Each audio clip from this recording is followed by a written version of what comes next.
Sunday morning, just taking a walk out, going to buy the paper, and I'm going to share with you today from 2 Peter 2 verse 9. It says, God is able to rescue the godly from trials and to hold the unrighteous for punishment on the day of judgment.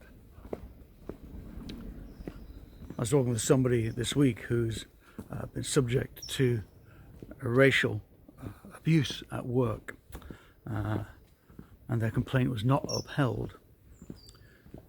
So they're going to have to decide what to do, whether to appeal, whether to go to law to get redress.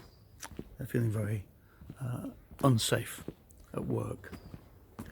Somebody else I met recently who had what they describe as a culture of toxic bullying, and they stayed for a while, but eventually felt they had to leave and took a lower paid job and a lower status and a lower position job, just to get out of it. And many times we have trials and difficulties. Sometimes they're persecution because of our faith. Sometimes they're because people are nasty. God is able to rescue the godly from trials, it says there. And there might be trials to do with people having a go at you. There may be trials because of difficult situations that you're in. But God is able to rescue you, and He will. You may have to wait. Doesn't always happen according to our time scale, but He does do it. And then there's this uncomfortable second part to the verse where it says He holds the unrighteous for judgment for punishment on the day of judgment. And that's much more uncomfortable to us today because many of us don't like the notion of punishment and of judgment.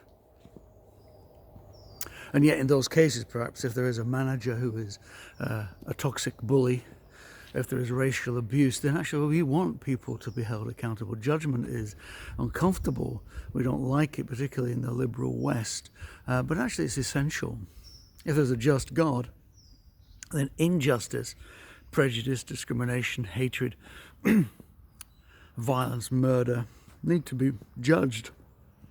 And that means the person who perpetrated it also needs to be judged. The problem is, of course, these two categories, the godly and the unrighteous, well, maybe we're both of them. We are also the unrighteous. We're only made righteous by faith in Jesus Christ. Left to ourselves, we are very unrighteous. Left to ourselves, we are guilty, and perhaps we've been involved in bullying in the past, not just being bullied. Perhaps we've treated people unfairly, different categories of people in the past.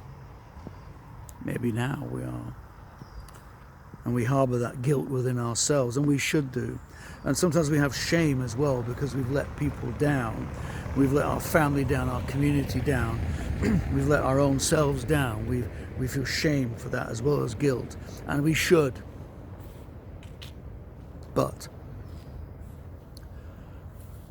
God can rescue the godly from trials, including guilt and shame, including being unrighteous. So this verse points to both things. Points to the fact that God will rescue us from trial, but also secondly, that He will forgive us when we come to Him.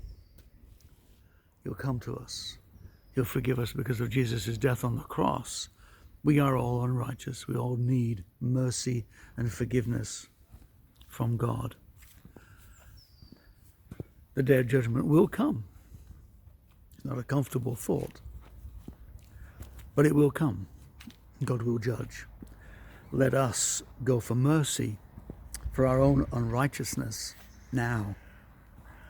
Father, thank you that you promise to forgive us. Thank you that you promise to help us in times of trial. But also thank you that you are a merciful God towards us because we are unrighteous. And we know that in the old prayer, there is no health in us. So we ask you to forgive us because of the death of Jesus Christ on the cross so that we can be saved. Amen. So next Sunday, the 6th, service will be in the building, as will our midweek service on Thursday and our French language service also on Sunday next week. We are going to be trying to celebrate Christmas during this time as well. And on the 13th, we're going to have some kind of nativity service. I'm not quite sure what form it will take. Numbers will be limited. What we can do will be limited. But it'll be good to celebrate. We might go outside into the square and sing carols. Nobody walks around that area anyway, so there won't be many people, but we'll just try and do what we can do to take it outside the walls. Tonight, 7 o'clock, is the final in our series of apologetics programs on Instagram. And this one's on Why is Jesus Unique? And I'll be interviewing Seidel Boanerges, lecturer at Spurgeon's College. That's at 7 o'clock at KCBC London on Instagram tonight, 7 o'clock. So thank you for listening and watching. I'm going to be carrying on with this for a week or so. Probably won't carry on over the actual Christmas period. Probably take a couple of weeks off from this. Won't be taking too much time off from church because there's always things to do. But these broadcasts, these daily devotions, probably take a couple of weeks off over that time. So I hope you'll be all right. I developed quite a little bit of an affection for you, whoever you are watching this. You're part of my online parish, which is quite a nice thought. So God be with you. And remember, He is always, always with you. You can count on Him, and He will rescue you from trials and forgive your unrighteousness. Amen.